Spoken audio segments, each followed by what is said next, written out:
Salve galera, mais um vídeo aqui do canal Brownie Fogo, absolutamente tudo sobre Botafogo de Futebol e Regatas. Seguinte, rapaziada, tô bem cansado hoje, né, cara? Eu tive um dia muito, desgastante, né, cara?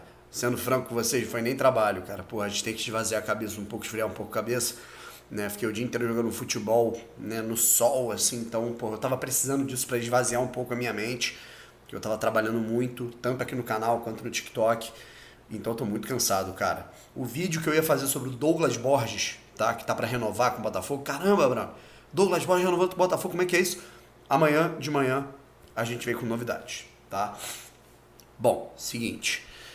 Primeiro se inscreve no canal, deixa o like, ativa o sininho pra você não perder nenhuma novidade. Espero que vocês não se incomodem com a minha camisa da Austrália e continuem votando em mim aqui embaixo. Continuem votando em mim pro prêmio TikTok Awards, melhor categoria de esportes no TikTok Brasil. Fechou? Vamos lá. Seguinte, galera. Eu quero falar um pouquinho sobre o Anderson Moreira.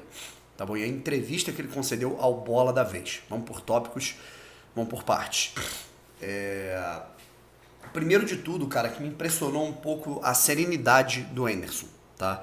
A gente sabia que ele era um cara, porra, a gente sabe que no dia a dia, ele no ambiente, ele já se demonstrou um cara temperamental, explosivo, ele é um cara que fala, que grita, se ele tiver que partir pra cima, ele parte. Esse é o perfil dele. Mas esse lado um pouco mais racional, um pouco mais humano do Anderson é maneiro, né, cara? Eu achei legal. Ele falando que gosta de saber da vida dos jogadores, gosta de saber do lado do ser humano, né, o que um jogador gosta de fazer, né? E aí, a partir disso, cara, como é que ele leva isso pro trabalho dele, sabe? Pra participar do processo, certo? Não é um negócio, ó, eu quero que você faça isso aqui porque é isso. Né? O Anderson estimula os atletas, né, nas pré-eleções a participar do processo, dar opiniões, por que a gente vai estar fazendo isso? Aí o atleta responde, fala, não, mas se a gente fizer isso, pode ser que deu errado numa outra questão. E aí, há o diálogo, né? E aí, cara, isso estimula o trabalho. E aí o trabalho é coletivo, claro, com comando, com as convicções, certo? Um outro destaque que eu quero dar, né, antes do principal tema aqui, eu quero falar um pouquinho sobre a cultura do Botafogo, da forma como o próprio Botafogo Freeland fala isso no documentário de maneira esporádica, né, de maneira espontânea. Ele fala isso no discurso com os jogadores assim que o Anderson fecha com o Botafogo e vai chegar no dia seguinte. Esse clube puxa pra baixo uma porrada de coisa há décadas. E é um pouco disso, sabe? Quando eu criticava aqui no meu canal, no ano passado, no ano retrasado, em 2018, quando aparecia o Carlos Augusto Montenegro, né, bate na madeira, mandando áudios falando que o clube está quebrado, que o clube não tem nada, que se continuar desse jeito vai acabar em 6 meses, que não tem mais condição. Quando ele levantava essa bola, tá? Embora a gente saiba que é isso que vai acontecer se nós não tivermos uma SAF nos próximos 5 anos, né, cara? Se a gente não tiver uma estruturação, a gente vai ter essa asfixia. Você ficar gritando isso aos ventos, certo? Como se, o Botafogo quebrou, não tem mais nada, tá tudo fodido aqui dentro. Um cara que tá lá dentro ficar gritando isso pra todo mundo significa você tirar a credibilidade do que se tem de diferente, de bom. E o próprio Anderson falou, eu percebi o quanto o Botafogo vende mal, vocês viram isso? Caralho.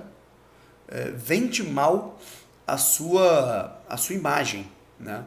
Porque o Botafogo, ele é um clube, né, cara, que eu cheguei aqui, eu esperei tudo quebrado, tal, não sei o quê. A gente tem os problemas financeiros, tem a situação financeira que não é das melhores, mas a gente tem um clube organizado, a gente tem uma tecnologia boa, um preparo ali, o DM tava melhor, tava legalzinho, né? Você tem ali os aparatos, né?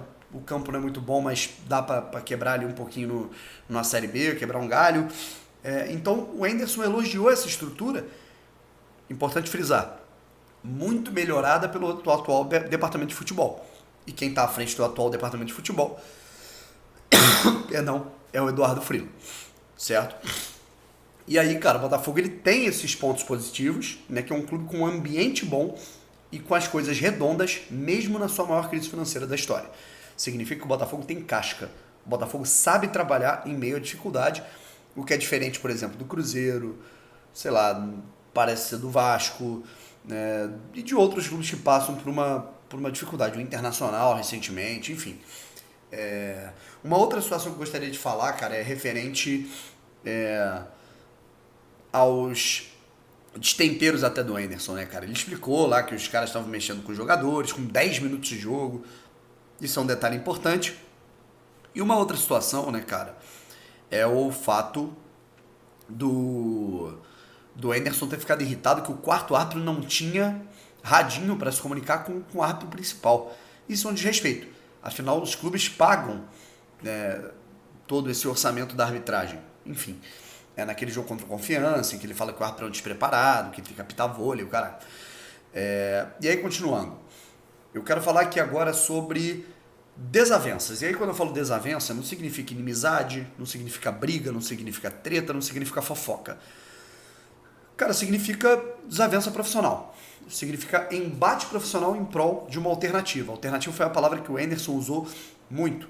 Foi uma belíssima pergunta do Thales Machado, né, do Globo, que foi convidado para participar lá do Bola da Vez, né, com o Plihal, com o Hamilton. E aí ele perguntou sobre as falas do CEO, Jorge Braga, né, em que ele disse que o Botafogo ele não vai conseguir montar um time agora com esse dinheiro.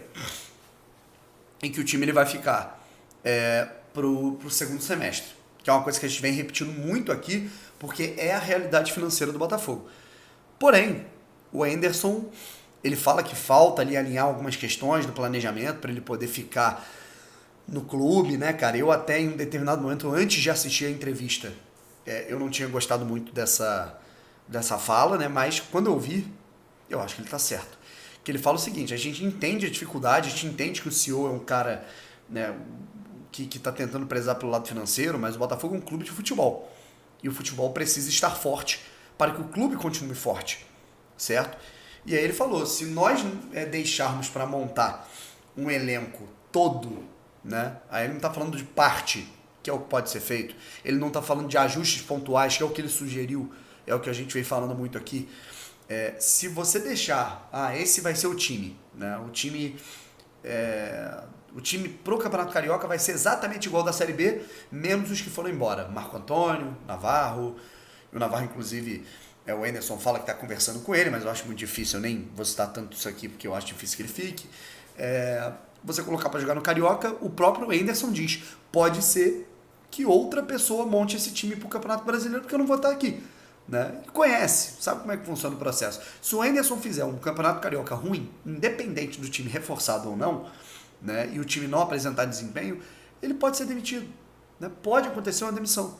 E aí a gente tem um outro treinador para o Campeonato Brasileiro. Não é isso que eu quero, sabe? Eu quero um ano mais sólido, eu quero o Botafogo sendo mais sólido. E aí é você alinhar esse discurso do CEO, que é importante, que é a situação financeira, né? O CEO, ele joga a bola, mas o Anderson, ele falou publicamente, ele tinha que ter resolvido isso internamente. Quem solta a bola primeiro é o Jorge Braga. O Jorge Braga solta na imprensa. A gente vai trabalhar e aí o Frila e o Anderson vão ter que, né, ver como é que vão fazer com esse orçamento aí para definir o time. E o Anderson fala, não é bem assim, né? Para eu ficar, eu tenho que ter uma garantia de que a gente vai tentar montar, a gente vai tentar buscar alternativas para antecipar algo. Eu não estou falando de antecipar dinheiro, né? Pelo amor de Deus. É antecipar algo em termos de planejamento e, no fim das contas, dar o toque final. Porém, é muito importante frisar. Existe a cobrança do Anderson pelo elenco. Mas é importante entender que não pode faltar dinheiro no caixa para pagar salário. Não adianta o Botafogo entender que só o lado do Anderson presta e o do Braga não, e aí faltar o salário. E também não adianta o Botafogo entender que só o lado do Braga funciona e o do Anderson não, que vai faltar time e ele vai ser demitido, certo? É uma sinuca de bico. E o Botafogo vai ter que saber lidar com isso, cara. Certo? É uma missão pro Freeland, uma missão pro Braga. Eu acho que, inclusive, se tá havendo aí toda essa desavença, eu acho que é o momento de uma reunião, todo mundo junto, certo? E aí, cara, o Botafogo ele vai ter que buscar alternativas. Um mercado alternativo que esteja dentro da balança, outro que possa extrapolar o mínimo limite que aí você vai ter a garantia desse dinheiro lá para junho, da cota de TV. Tudo vai ter que se alinhar, cara. E aí, junto a isso, o Botafogo tem que buscar recursos, certo? Financeiros. E aí o que a gente fala de patrocínio e tudo mais, é isso que é muito importante. Venda de jogador, caso do Marcelo Benevenuto tem que acontecer. Tudo isso é muito importante, beleza? Tchau, gente. Fui.